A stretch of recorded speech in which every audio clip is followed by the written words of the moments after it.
বলিউড অভিনেত্রী Jacqueline Fernandez আবারও বিপাকে পড়েছেন। বুধবার সকালে তার বিরুদ্ধে আর্থিক দুর্নীতি মামলায় নতুন করে জিজ্ঞাসাবাদের জন্য সমন জারি করা হয়েছে।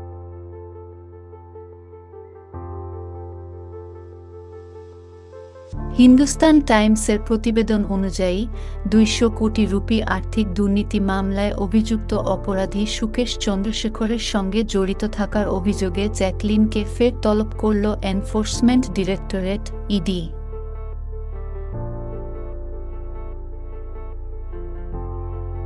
২০২১ থেকে জিজ্ঞাসাবাদের মুখোমুখি হচ্ছেন ৩৮ বছরের বলি অভিনেত্রী।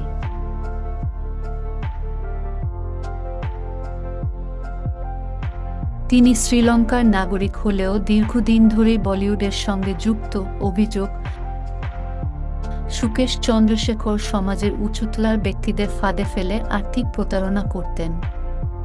একটি বেসরকারি স্বাস্থ্য সংস্থার কর্তা শিবিন্দর মোহন সিংহের স্ত্রী অদিতি সিংহের থেকে ২০০ কোটি রুপি হাতিয়ে নেওয়ার অভিযোগ ওঠে সুকেশের বিরুদ্ধে। ইডির দাবি, সুকেশ জালিয়াতি করা টাকায় জ্যাকলিনের জন্য দামি উপহার কিনতেন।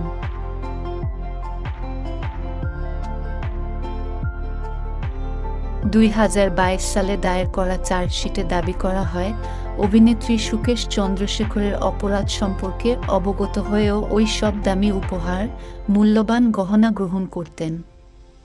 এই বিষয়ে ইতিমধ্যে জ্যাকলিনকে ৫ বার জিজ্ঞাসাবাদ করেছে ইডি। প্রতিবারই অভিনেত্রী দাবি করেছেন, সুকেশের অপরাধ প্রবণতা সম্পর্কে তার কিছুই জানা ছিল না।